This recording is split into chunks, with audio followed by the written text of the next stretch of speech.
Beautiful. Here they come.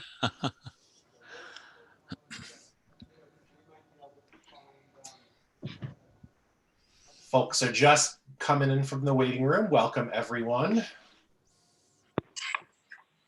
Give people a moment for their audio to connect.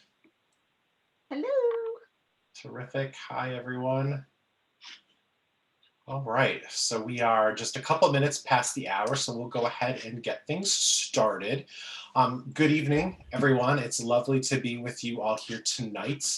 My screen's all over. My screen's all over here. Give me one second. Hold on. Technology, right? All right. Perfect. So my name is Peter Testori. I am the Dean of Academic Support Services here at BayPath, and one of the areas that I work with and oversee is Hatch Learning Commons, Hatch Library. So I'm very thankful to welcome you all here tonight to the second Friends of Hatch event of the year. While everything still feels quite different in our world right now, I'm really thankful that we have the tools available to us to gather around our shared passions, which include reading, writing, authors, and of course, Hatch. So a few housekeeping notes. Tonight's session is being recorded, so folks who could not attend this evening can enjoy hearing from tonight's author at a later date. Please do keep all microphones muted during the main event, though we will have time for Q&A toward the end of the evening. If you do have any technical questions during tonight's event, please relay them to me in chat. I'll do my best to help. Also, folks who registered ahead for this evening's event have been entered into a drawing for a copy of Brooke's Promise, and I'll announce the winner just before our Q&A with the author. As you have any questions for the author while we're listening and learning, please do type them into the chat, and I'll be able to relay them to Janice during the Q&A. Now, I'd like to pass things over to Mike Moran, the fearless leader of Friends of Hatch and esteemed former director of Hatch Library, to share a few words. Well, thank you, Peter, and thank you also for hosting us tonight. Hello, everyone, and welcome to the second virtual author workshop, co-sponsored this year by the Friends of BayPath's Hatch Library, now known as the Learning Commons, and the university's MFA program in creative nonfiction writing. I'm sorry we can't be in the beautiful Hatch Learning Commons, which you see on the screen in front of you now, where I had the pleasure of serving as BayPath's library director until I retired 2.5 years ago, and where we've held several of these events in the past. But we'll gather there again as soon as it's safe to do so. The goal of our Friends group is to create an endowed fund of $25,000 to supplement institutional funds with additional revenue that will help Hatch to meet the evolving needs of BayPath students for library resources and services, from reserved books to electronic databases to further building improvements. I'm happy to report that we've now raised close to $18,000 from faculty, staff, students, alumni, retirees, and other friends of BayPath, including some of you who are here with us tonight, bringing us almost 3/4 of the way toward our $25,000 goal, which will generate annual interest income to support Hatch needs in the future. If you'd like to join the Friends, just follow the instructions on the slide that you now see on your screen, and we'll show you this slide again just before the end of the program. Before I close, I'd like to express my thanks to Leanna James Blackwell, Director of BayPath's MFA program in creative nonfiction, for co-sponsoring tonight's event, and also to Eunice Bragg in BayPath's Development Office. I think Eunice is with us tonight, for providing the Friends with institutional support, to Peter for overseeing tonight's event, to his colleague Jody Baker for logistical support in organizing the program, to Hatch librarian Miriam Nyman for additional support, and most of all, to my new friend and colleague, Janice Berliner, for sharing her time and talent with us tonight. And now back to you, Peter. Thank you, Mike. right, just put that slide back up here. So tonight, we are so very lucky to welcome Janice Berliner, genetic counselor and novelist, to the Friends of Hatch stage. Janice has been a board-certified genetic counselor for more than 30 years, earning a Master of Science in Human Genetics, Genetic Counseling from the University of Michigan. In addition to serving as BayPath faculty and on many boards in her field, Janice is an inspiring writer who has put her professional background to work in her debut novel, Brooke's Promise. Janice, thank you so much for being here today. Thank you for having me, Peter and Miriam and Eunice and Mike. It's really a pleasure to be here and to see a lot of smiling faces looking back at me. So that's really fun. I appreciate all of you being here. So as Peter indicated, I'm a genetic counselor. And for those of you who don't know, genetic counselors are healthcare professionals with advanced training in medical genetics and counseling who guide and support patients seeking information about things like how inherited diseases and conditions might affect them or their families, how family and medical histories may impact the chance of disease occurrence or recurrence, which tests may or may not be right for them, what those tests may or may not tell them, and how to interpret the test results, and then what ultimately to do with those test results once they have them. Making informed choices about healthcare is really the goal. And field has been around a while, in as much as people, including some of our applicants, tell us, oh, this is a new and burgeoning field. It's not really that new anymore. I mean, I've been in it for 30 years and I wasn't the first one, despite my son always saying that I was like, I should be on the Mount Rushmore of genetic counselors.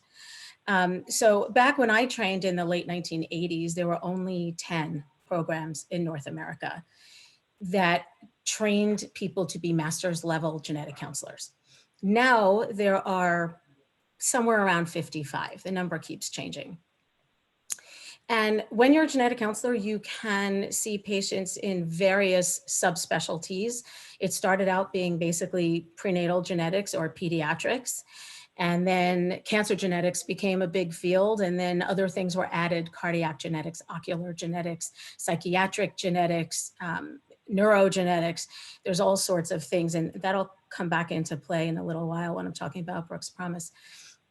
So for the first 10 years or so of my career, I did prenatal genetic counseling, which meant I met with pregnant women or those who were trying to be pregnant and talk about what risks they might have for having a child with certain diseases or disabilities or conditions for a variety of reasons, whether it was family history or abnormal screening tests or a variety of different things. And then for 20 years or so, I did cancer risk assessment, which meant I met with cancer patients and their families to talk about what's the likelihood that this cancer is something hereditary and what could they do about it? What testing was available? What would it tell them? What would they do with the information once they had it? That will also come into play in a little while. As Peter mentioned, I've been on a few different boards within my field, and I won't bore you with the details about that. I've done site visits for programs that are undergoing accreditation and so forth. I've also been the editor of Perspectives in Genetic Counseling, which is our society's quarterly newsletter. I did that for about 5 years, and I've been on the editorial board ever since, which means I've been a part of Perspectives. I looked it up the other day, since 1998. It's a little scary. And, I have a number of publications and so forth. None of that is to be, obnoxious and braggy, but more to just kind of show you the experience that I have going into the writing. And so I'll explain to you a little bit about why I wrote it the way I did, why I wrote what I did, and kind of what I hoped that people would gain from it. So what I'm doing now is I'm the director of the Master of Science in Genetic Counseling program at BayPath, which is how I met all of these wonderful people who are on the call with me. It is an exclusively online program, with the exception of 2 weekends a year when we have our students come to campus to meet with us. I mention that because it is the first online program of its kind, and to date, one of two. That may change. I mean, it probably would have changed anyway, but given the pandemic and how everything seems to be online now and doing well with that, we think our model probably will expand. to other programs. And the nice part about that is that we did everything with intentionality. So when we set up online classes, we did it that way on purpose. And we designed them to be effective learning tools online. So we didn't have to react to a pandemic and suddenly just kind of throw things up on a website. So, or on a learning management system. So that was really helpful. Our students do a whole lot of clinical training in a variety of different settings. They do a capstone project. It's a very rigorous program. And all of that is background because that piece of it, you know, what I'm doing at Bay Path is not all that relevant to my writing, except that in terms of how I came up with the idea. So for those who know me well, you'll know that my two favorite authors for many, many years now are Jodi Picoult and Lisa Genova, I don't know how to say her name. And one of Jodi Picoult's books that I always loved, well, really there are two that kind of fit into this category. One is called My Sister's Keeper, and many of you have probably heard about that. It's a story of a young girl who was conceived really to be a stem cell or bone marrow or everything in the world donor for her sister with leukemia. And there's another Jodi Picoult book called Handle with Care, which has to do with a little girl with osteogenesis imperfecta, which is a genetic condition. So I love all of Jodi's books, but those two in particular, because they just feel like, you know, they're very, very relatable to me. Lisa Genova wrote Still Alice and a number of other books, my favorite of which is called Inside the O'Briens. And Still Alice has to do with early onset Alzheimer's, which turns out to be hereditary in her family. Spoiler alert, sorry. And Inside the O'Briens has to do with Huntington's. And Huntington disease is a very serious progressive neurologic condition, and it's not written as a science book. It is written as a novel. Lisa Genova happens to be a Harvard-trained neuroscientist. And so everything she writes about is with that bent. And so she talks about the family life of the people who have this condition and who in the family might want to have genetic testing and why and how their family relationships are with each other. And it is a novel, each of them. It's not meant, like I said, to be a science book. And so one day, my husband and I were on vacation in Cancun, and I was lying on the beach reading probably a Jodi Picoult book, because that's what I always do when I'm on vacation. And we got up to take a walk on the beach, and I said, I think I want to write a book. It had literally hit me 10 minutes before that if these two could do it, I might be able to do it too with my background. And I was sure, and for people who know my husband, they will believe this, I was absolutely positive he was going to say, in all your spare time, you're going to write a book. But he didn't. He said, so write a book. And so we spent the next hour walking on the beach and kind of banging out ideas on what I could write and how I would write it and who my audience would be and what kind of story would be really compelling. And, you know, I felt it was important to tell stories that would bring high-level genetics down to a level that the average layperson with not much scientific background could understand. And I know from lots of family members who every time I've said, you know, I wrote a paper, I wrote a book, they're like, I'm not going to understand that. And I said, yes, you will, because I wrote it in a way that you would. And that was kind of the point. And I think when those people subsequently read it, they said, oh yeah, you know what, I did understand this. And that's my job. That has been my job for 30 plus years, is to explain complicated genetics concepts to people in terms they can understand. And it's not meant to be patronizing. It's meant so that they can make appropriate healthcare decisions based on that information. So I was utilizing those skills that I've acquired and honed over the years to make that a seamless, hopefully seamless process. So what was the process? So I wrote an outline. And then I thought, I don't really know where I'm going with some of this. You know, I was so tempted to jump right in and just start writing. And then, you know, I went for coffee with a friend and told her I wanted to do this. And she said, well, you know, what's your process going to be? And I thought, I don't know.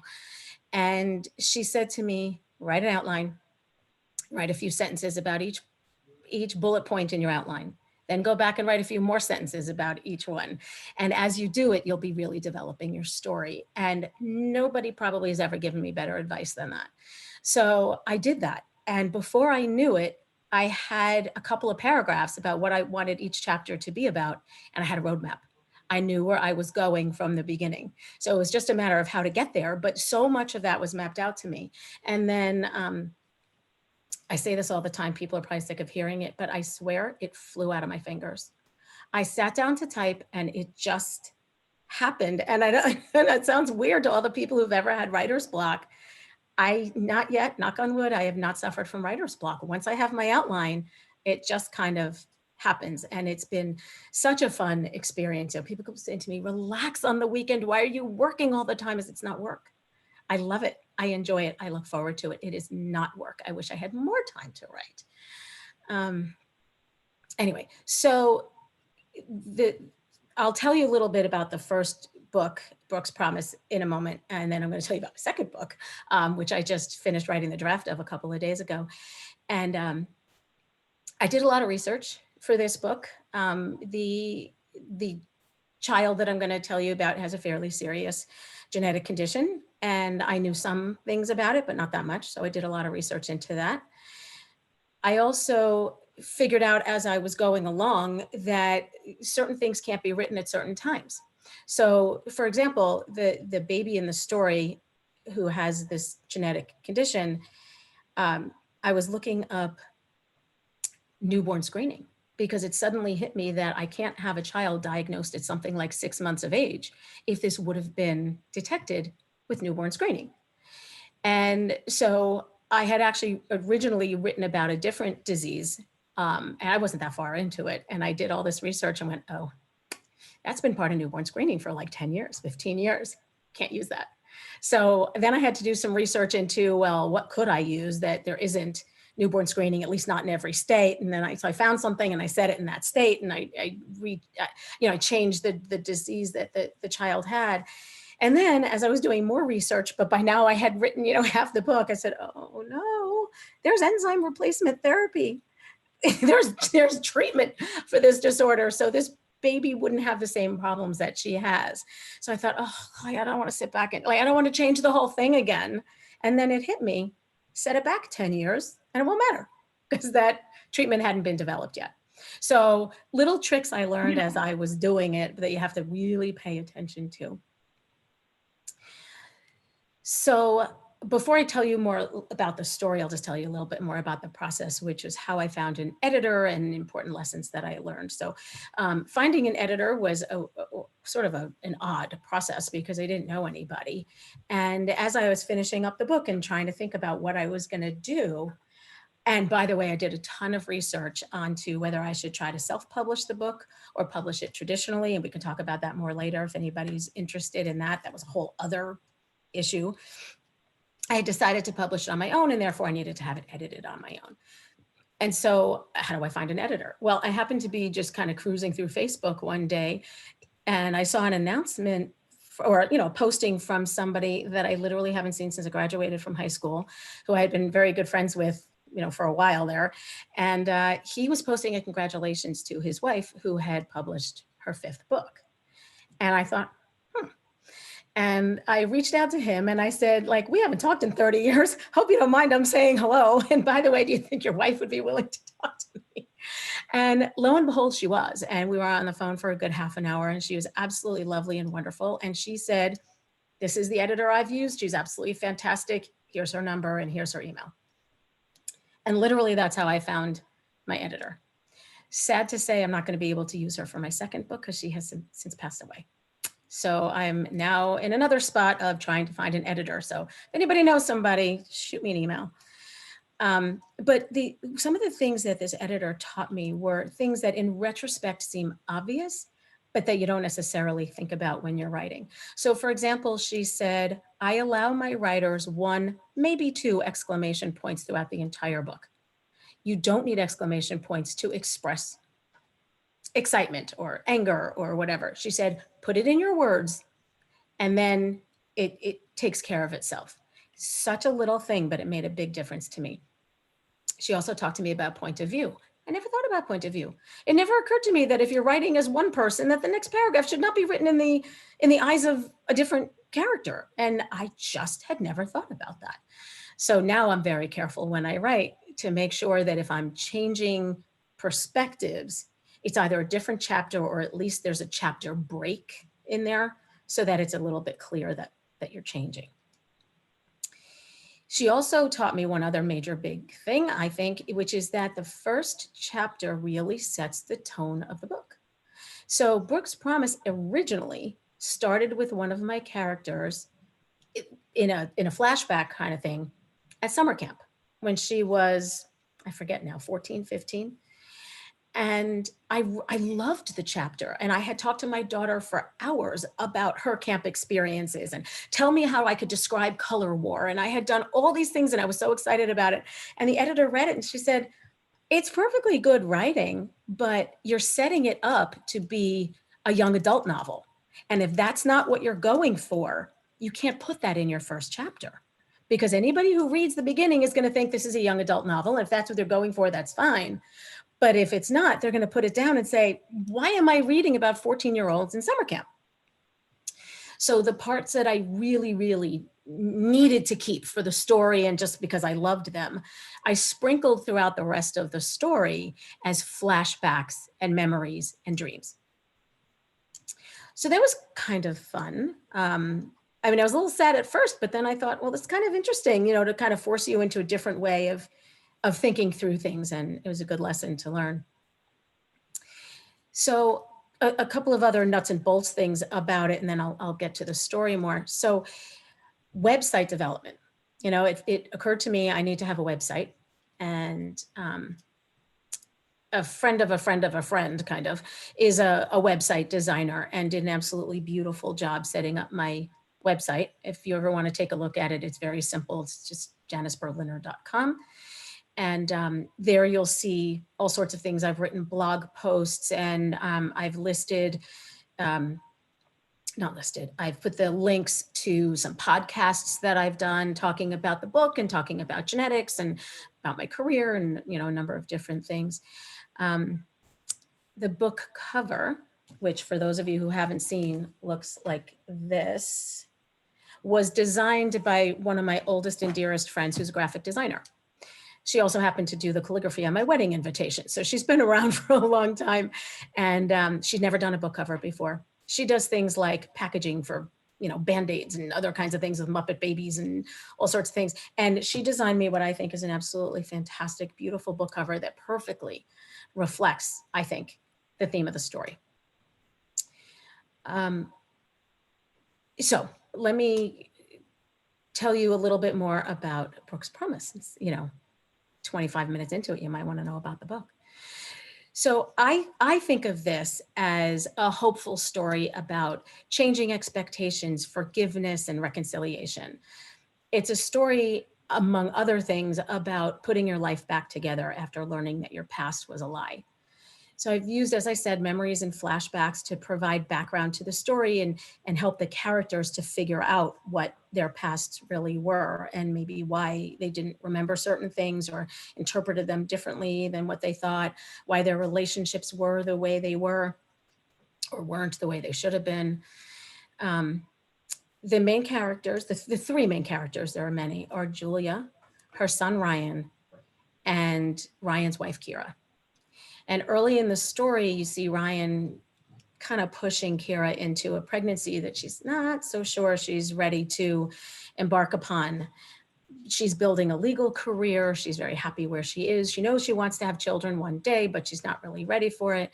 Ryan is an elementary school teacher, loves children, and it's just like, I love you. I want to do this with you. Let's have a baby. And then they find out it's not always so easy to have a baby. So they experience a couple of rounds of in vitro fertilization, which for those of you who don't know is a very arduous process. It's expensive, it's hormonally difficult, it's emotionally difficult. They go through that. They have this beautiful baby girl who, after a few months, displays this very frightening failure to thrive. And so they take her to several different doctors and nobody seems to know what's going on. They go through a very complicated medical genetics evaluation, which if anybody's interested in, I can tell you more about how that goes. But I did, I think, capture pretty well in the story what it is to be a couple in the office of a medical geneticist and a genetic counselor with your sick child. And that is a very, you can imagine, a very emotionally difficult thing to go through. And to see people prodding your child and trying to figure out what's going on. And this is going to sound funny, but if you're lucky to come up with something. And I say it that way because there are many, many families who don't ever learn what their children have. And that's actually worse. We call that the diagnostic odyssey. And it happens where people go to doctor after doctor after doctor after doctor and maybe never find out what's wrong with their child. And sometimes that's because they haven't gone to the experts. And sometimes it's simply because we just don't know yet, or we don't have the tests to figure that out yet. So they have this diagnosis, they research how it happened to her, they uncover a world of family secrets that all kind of stem back to the diagnosis. And I'm not going to tell you more than that, because if you read the book, you'll want to have the surprises as they come along. But these secrets that they uncover threaten to unravel their marriage and force them to face a whole lot of issues in their past. And I don't just mean Kira and Ryan, I mean more of them than that, including Ryan's mother, Julia. So, they're facing all of these issues from their past that threaten to kind of unravel the whole family and have life-altering consequences for all of them. At the same time, Kira is fighting a legal battle. I mean, she's the attorney. She's defending someone accused of rape. A college acquaintance rape kind of story. And there's a reason that that's in there, which you'll see if you read that it intertwines stories so that you understand more of the main story. And then at the same time, there's kind of three stories going on at once. There's a 40-something named Susie and her 20-something daughter who are struggling with their relationship, their past, the ties that bind them or maybe don't. And the intertwining ultimately of Susie and Julia's families and their pasts illuminate more disturbing secrets that everyone has to grapple with. With time, with patience, and no small amount of counseling, there is ultimate healing for the family. And what I'm hoping that my readers are taking away from all of that is, first of all, that it is understandable to look into genetics, and the average person can understand it, and it can be made into a way that people can understand. That families are very resilient. If they talk to each other, if they have the right support systems, they can get through almost anything. And that genetic disease is not necessarily a disaster. There is much joy to be had in a child with disabilities, even if it's not the outcome you've expected or wished for. And you see that in Ryan and Kira, and really in everybody in the story, how much they value little Brooke, regardless of the fact that she wasn't born the way they expected her to be born. Okay, I do have a book reading that I set aside from Brooke's Promise that I will share with you in a few minutes, but I thought I would first tell you a little bit about my second book, which is called In Good Conscience. And you are the first people publicly to know that that's what the title is of my new book. I'm very excited. And I should have said about Brooke's Promise, no, it's not based on a real case, at least not that I know of. And everybody I know has said to me, wow, you know what? You must have seen a patient like this, because how else would you have created this? And the answer is no, I didn't see a patient with that kind of situation. I did make it up, which is why my daughter says I'm sick in the head. Those of you who know me can guess which daughter that is. The second book, In Good Conscience, is also not based on a real case. It easily could be. I don't think there's anything far-fetched about. First one's maybe a little far-fetched. This one is not. It just so happens to be a figment of my imagination.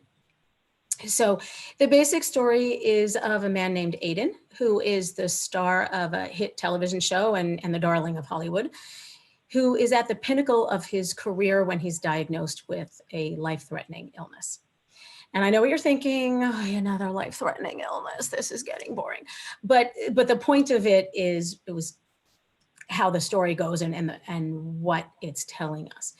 He has a nurse named Fiona who feels rather compelled to protect Aiden's family from the same illness that Aiden has, because she thinks she sees something hereditary in it.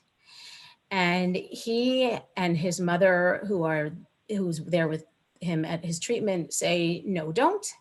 And she's trying to figure out what to do. And she's grappling with a very real situation of, on the one hand, I feel I have the duty to warn people that they are at this potentially grave risk, versus my ethics. This is confidentiality of a patient's information, which is of the utmost importance. And so she's in a quandary, gets herself into a big old mess with the ethics board in her hospital and her boss and a number of other people, including some of her friends, who think she's being absolutely stupid and ridiculous. And they want to know what is driving you? What makes this family so important to you?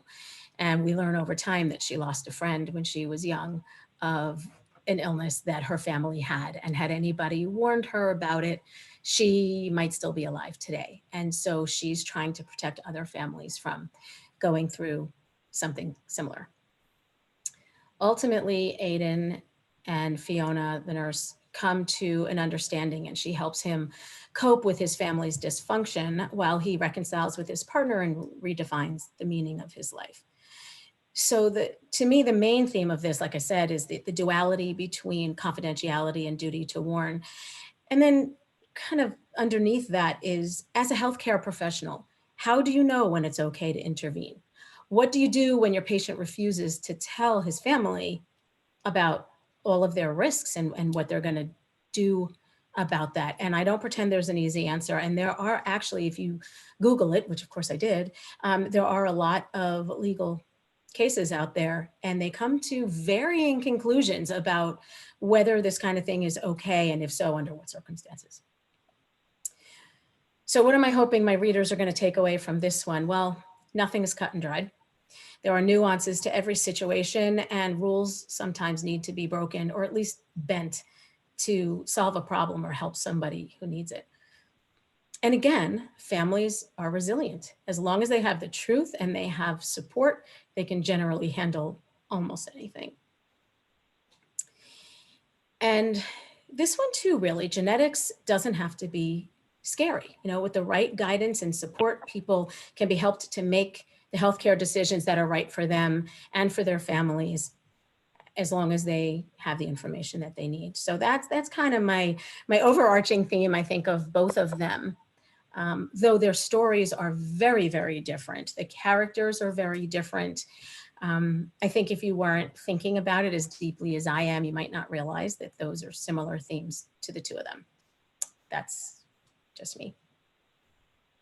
So I thought I would read you a piece from Brooke's Promise, and then I will answer whatever questions people might have, which again, as Peter said, put them in the chat and he will read them out to me. And then if there's time at the end and we want to all just have like a verbal conversation, I didn't check this with Peter first, but it's okay with me if we do that. Mike is smiling, maybe that's okay. Okay, so little bit of setup for this piece of the story.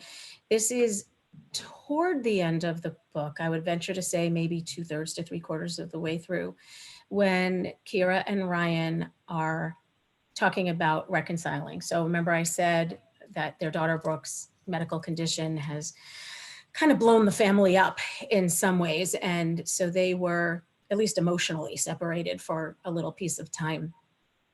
And Kira convinces Ryan, much against his wishes really, to go to a therapist.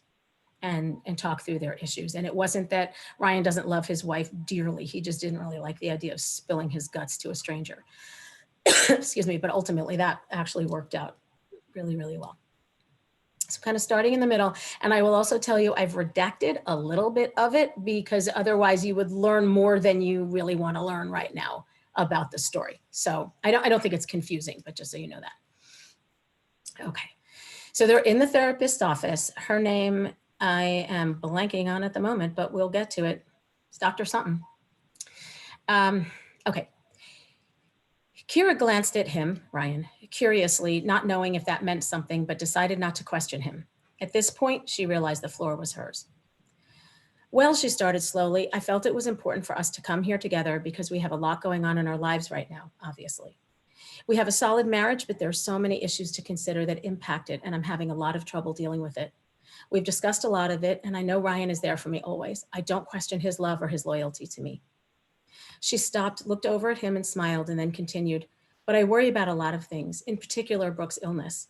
On top of that, there are our different parenting styles, our issues with our parents, and Ryan's mother and what she's going through. I can't even get my head around all of these things. Can you prioritize these issues, Kira? Then I'll ask Ryan to do the same. Well, the clear top priority naturally is Brooke's health. After that, it becomes a bit tricky. But I would say then comes our relationship and how we relate to each other. For example, I love Ryan, but I can't sleep with him. I can't even sleep in the same bed with him. It just seems so wrong now. Do you want to? The therapist asked. Do I want to? He's my husband. Obviously, but that doesn't answer the question. Do you want to? I kind of like to know the answer to that myself, Ryan chimed in. Yes, of course I want to, Ryan. I love you and I want to be with you like we always were, but it doesn't seem okay anymore. Does it to you? No, not at all, Ryan admitted quietly. But we don't have to tell anyone. We just have to make our peace with it. Isn't that why we're here? It certainly can be, said Dr. Cremini, looking at both Kira and Ryan. Ryan, do you agree with Kira's top two priorities? He sat back against the couch, hands behind his head, eyes up toward the ceiling, and looked lost in thought for a few moments. As he sat forward and brought his arms down, he abruptly started talking, more loudly than he meant to at first. Yes, of course I do. How that could even be in question, I don't know. Kira, our daughter, is the most important thing in the world to me. You know that. I would lay down my life for that little girl. Whatever she needs and whenever she needs it, she will have it. But I will not lose us in the process. There's always something since Brooke was born, but I don't buy it, not entirely. What's really the rift between us, Kira? What is it? Kira looked like she had been smacked across the face. Her husband had never spoken to her that way before, and in fact, she had never seen him speak that way to anyone before. He was not mean. He was not accusing her of anything. He was not really argumentative, but he was confronting her in a way that was new. And it did not even require any therapeutic intervention. It was as if just walking into Dr. Cremini's office had unleashed his emotions and given him permission to say what he was thinking in a way he normally would not. She could not decide if she loved it or hated it. No matter, it was out there and she could not think fast enough to respond, so she let her therapist respond for her. Ryan, that was quite an outpouring, and I think you have a lot to say. I can't speak for Kira, but I truly appreciate your honesty and your willingness to share all that. I'm sure that wasn't easy. Yeah, me too, Kira was able to muster. Ryan just nodded but didn't respond. Dr. Cremini continued, Kira, I'd like to hear back from you if you could. Do you think it's true that you have other reasons for not wanting to sleep with Ryan? Isn't that enough of a reason? It could be, Dr. Cremini answered, but Ryan knows you very well and seems to think that there is more going on here than just that. So I'm asking you to think about it. Could there be more to it than that? Kira stared at her. She glanced at Ryan, then looked back, a little exasperated. She studied her fingernails for a moment or two before answering. I think I might be afraid to love Ryan too much. It hurts that our love created this beautiful girl who was so sick. I can't believe we did that to her. Why and how did we do that to her? Kira's voice caught on the last few words that they were barely audible, and Ryan immediately threw both arms around his wife. Tears streamed down both their faces. Ryan spoke first as Dr. Cremini watched them. Kira, honey, we didn't do this to her. We didn't choose this. This was our genes, our ugly, unknown genes. Everyone has them, Morgan said. We just happen to have the same one, and we never could have known that. It's not our fault. And one day when she's older and wiser than we are, probably, Brooke will understand that, and she won't blame us. If she lives that long, Rye, she may not even live that long. And now Kira started sobbing uncontrollably.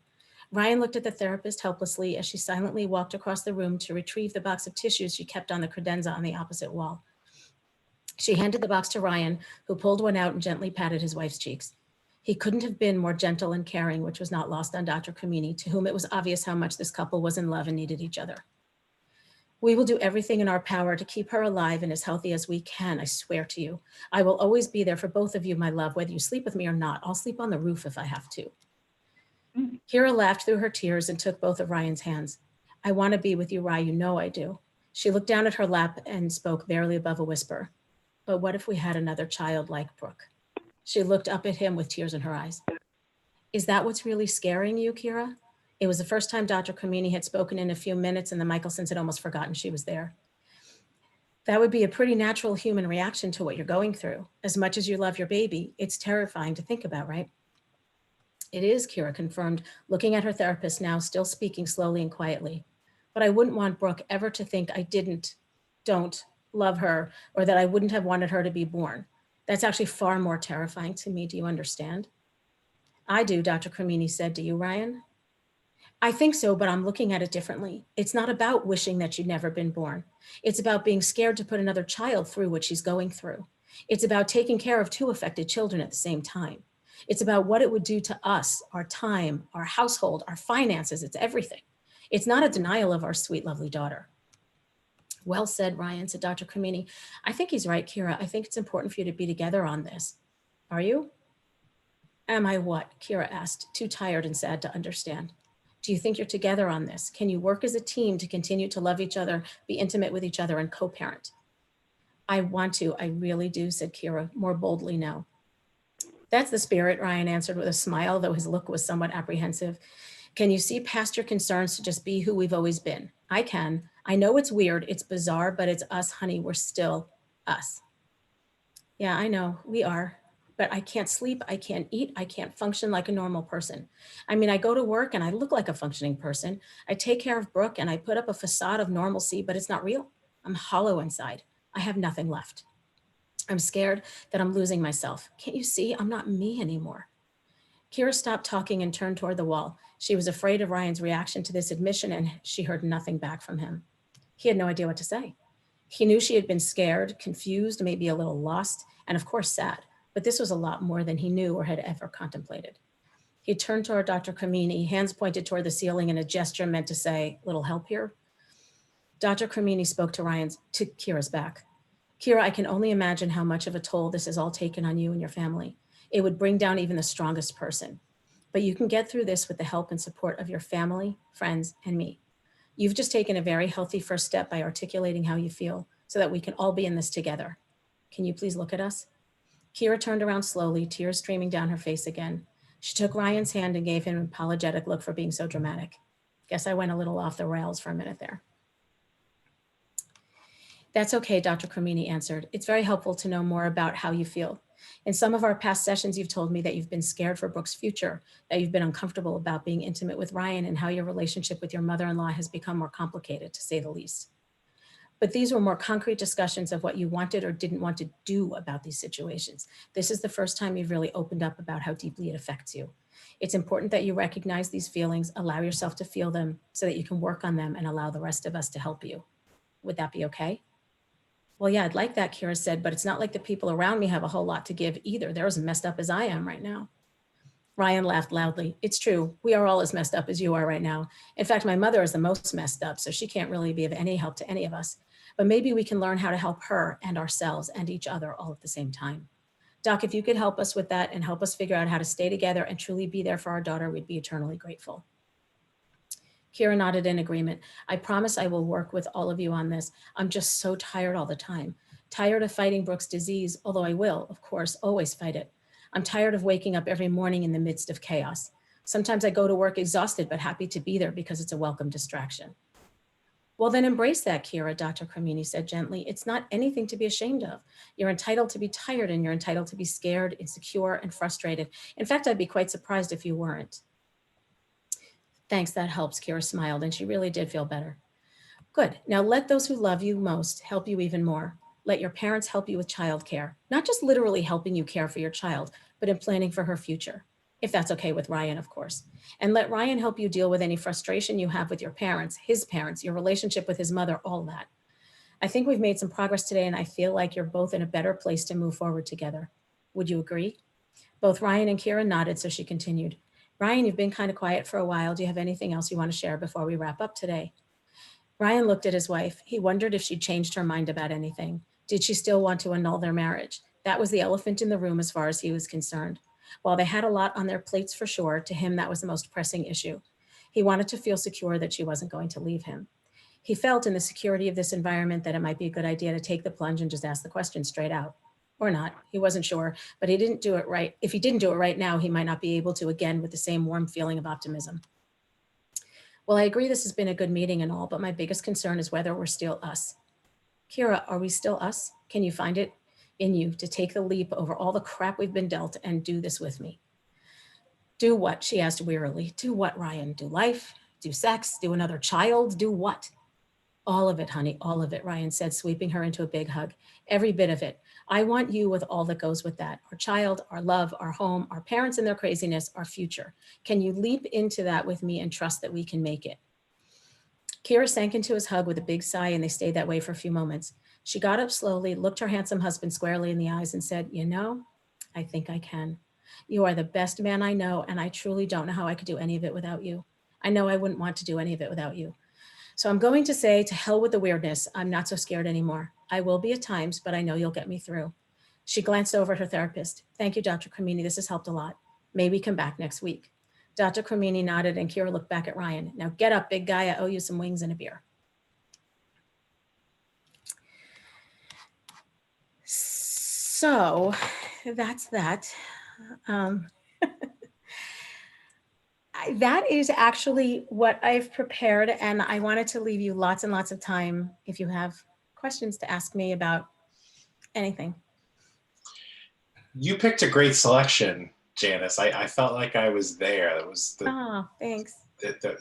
And you know, I will say I've been in couples counseling before, and pretty true to form. You captured it well. Thank you. I actually have a very dear friend who is a therapist, and I pretty much insisted that she read the entire book before I did anything with it to make sure that I was doing it at least sort of accurately.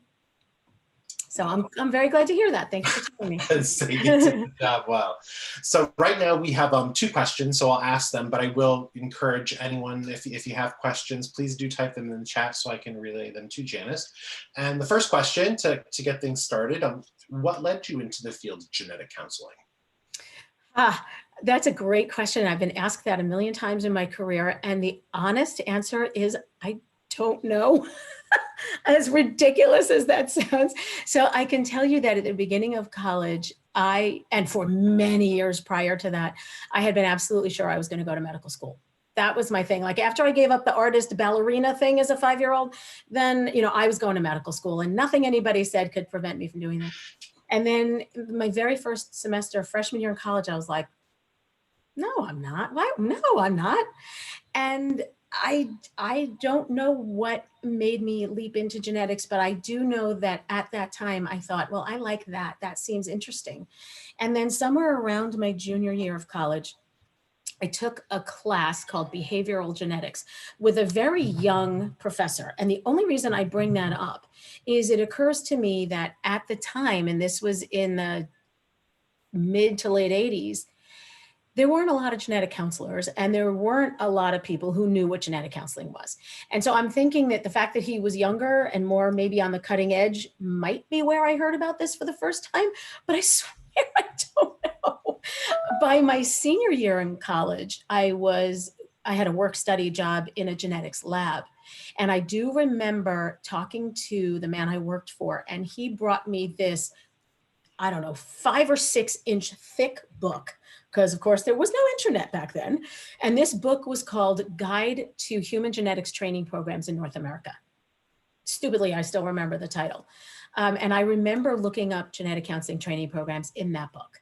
So somewhere in there is the time frame, but I don't really know why.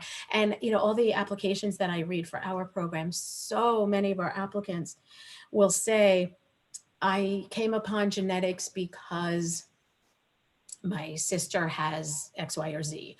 We had a neighbor who was growing up with such and such. My cousin has this or that.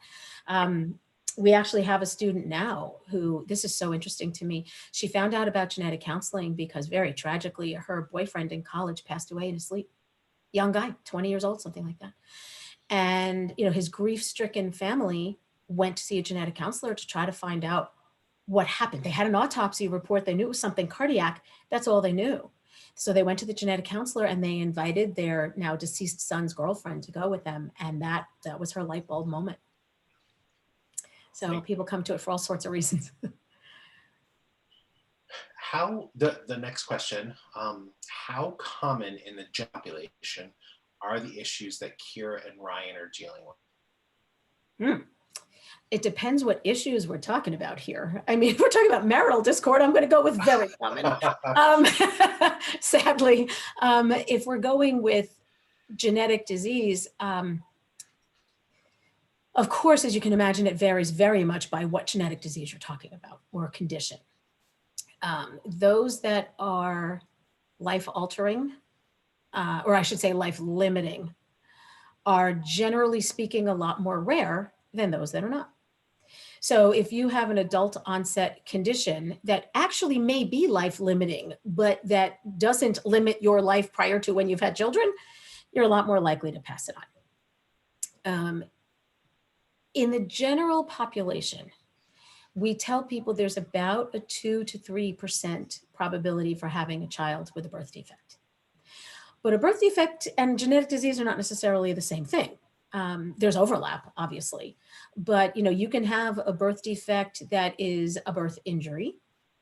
You can have a genetic disease that doesn't have an age of onset until, adolescence or even early adulthood, or even sometimes mid-adulthood, like with the early onset Alzheimer's I was talking about in Still Alice. So it's a genetic disease, but it's not a birth defect. I mean, other than the fact that you were born with it, but there's a lot of overlap and it's confusing. The other thing to remember, and I hear this from people all the time, people assume that if something is hereditary, that everyone in the family will have it. And it doesn't work that way. First of all, you may not inherit the same gene for whatever this thing is. Secondly, a lot of things are not caused by just one single gene. So if you have what's called a multifactorial condition, where you might need a genetic predisposition, and that may be more than one gene's right there, then with an environmental overlay on top of that, then you could have something that is hereditary, but maybe whatever, 1 in 5 people or something in the family is going to be affected.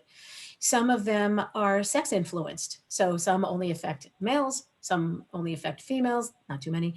Some are more this way than that way. Some actually, this is really fascinating, some can be different depending upon which parent you inherited it from. So for example, there's a gene on chromosome 15, not that you need to remember that if it's inherited from one parent, the child will have what's called Prader-Willi syndrome. And if it's inherited from the other parent, the child will have the Angelman syndrome. They're completely different. It's called imprinting. So we're bargaining for that much genetics, but it's a really hard question to answer. How common is this? The overall answer is in individual disorders, not very. In aggregate, rather a lot. Interesting. So Eunice asks a good question. She asks, did writing this book change you in any way? And if so, did that surprise you? I love that question, Eunice. Thank you.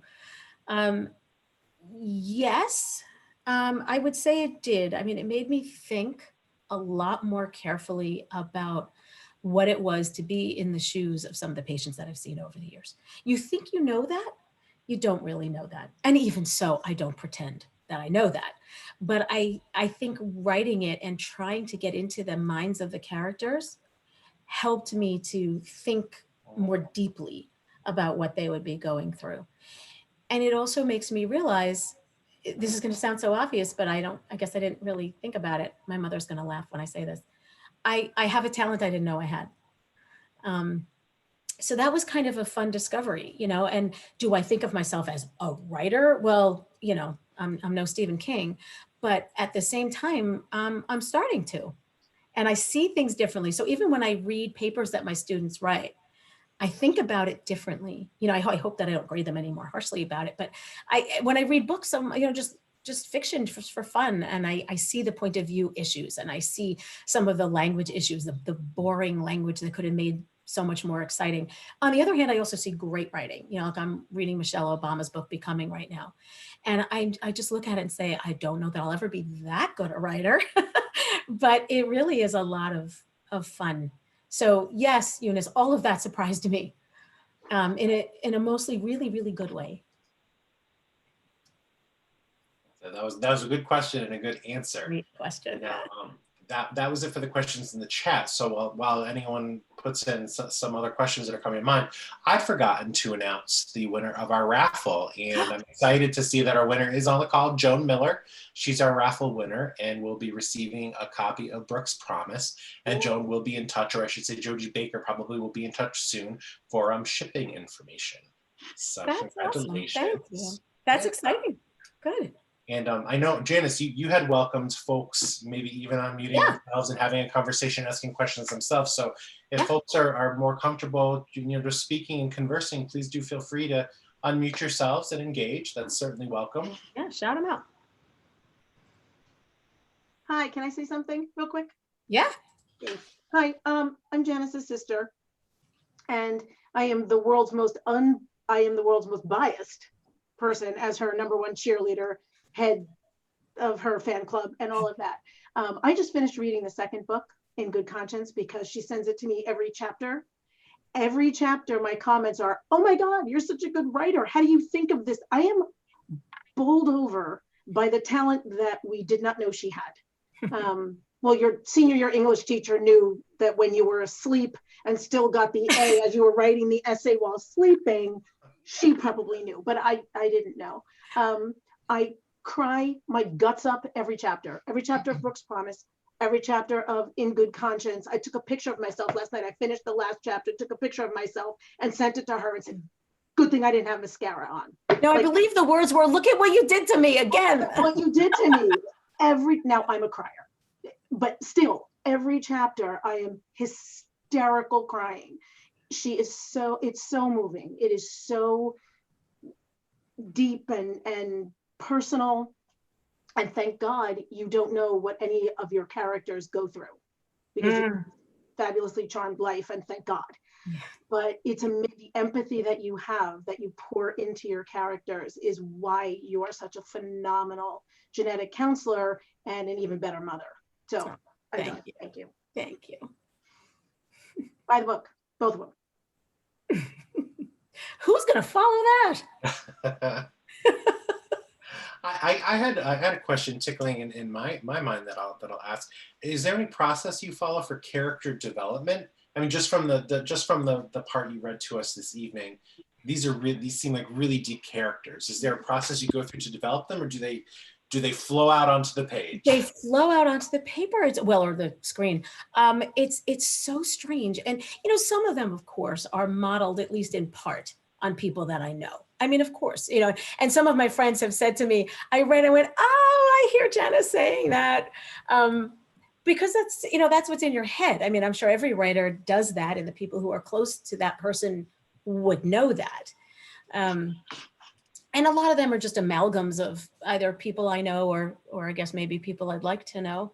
I mean, I think I would really like to know some of my characters. They're people I not always like. And so my sister will sometimes text me and say, oh, I hate her. Am I supposed to hate her? Yes, you're supposed to hate her. That is the appropriate response to this character. And that's fun too. Writing the really, snotty, obnoxious characters is fun. Yeah, well, it's a little more challenging. I tend toward the nice, but anyway, yeah. So I mean, I didn't really answer your question directly, Peter, but I don't have a process. I probably should. The best writers will probably tell you that they do. I just kind of do it as I go.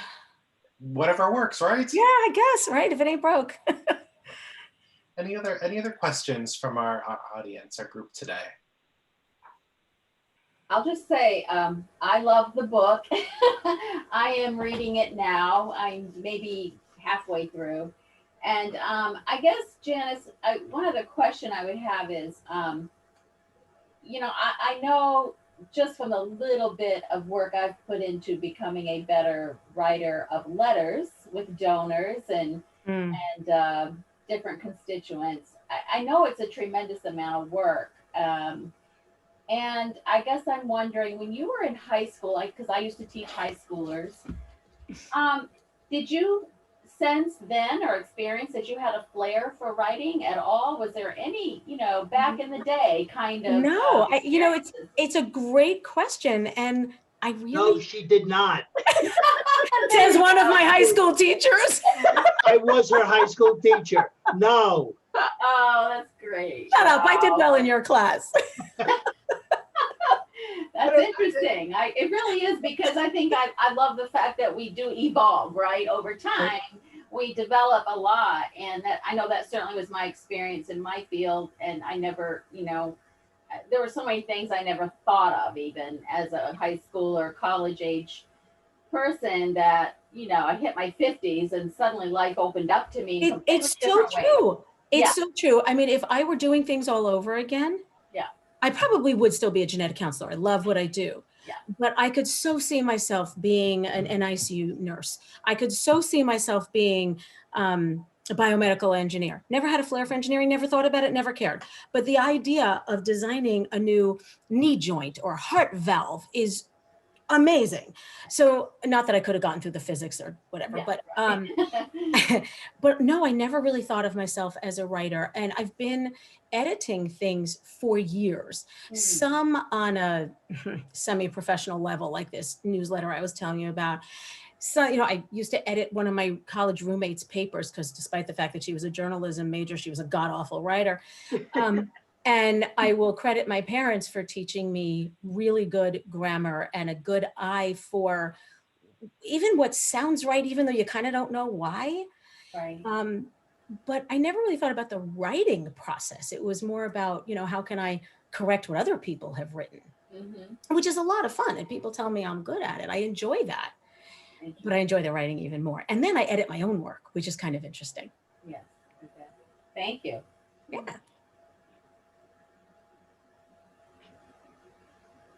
Yeah, and I'll just maybe chime in here again as a member of the Brooks Promise fan club. I have described it to people that I've recommended it to in two primary ways. One, as a page turner, and you can kind of get that sense from the excerpt that you read, Janice, but also like no other book I've ever read. Because it really is, in my experience anyway, a totally unique story. But that sort of brings me back to another question that I'd want to raise, and that's really about the field of genetic counseling.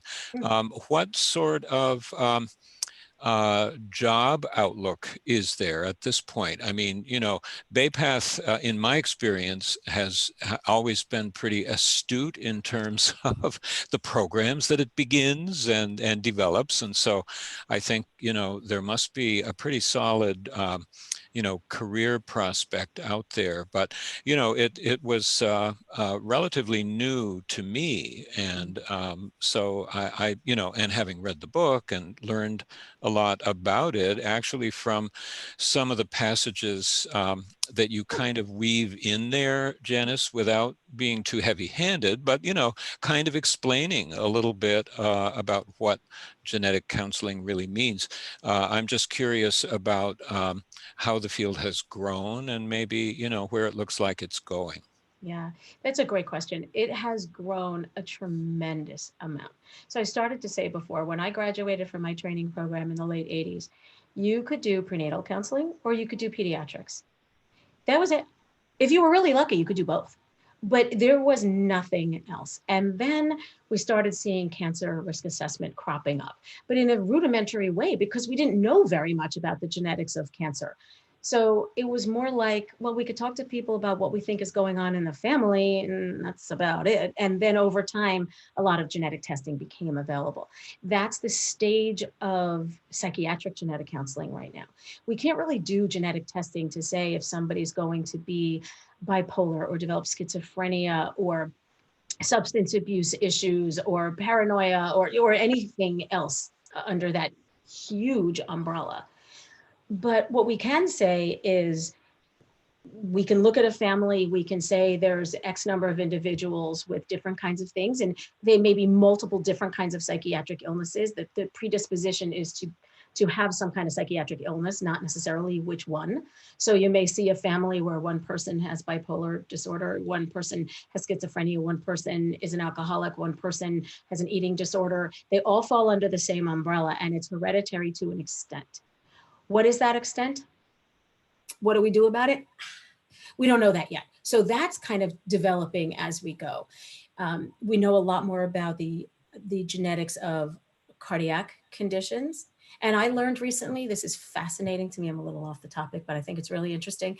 There are genetics professionals, mostly genetic counselors, who work now with medical examiners.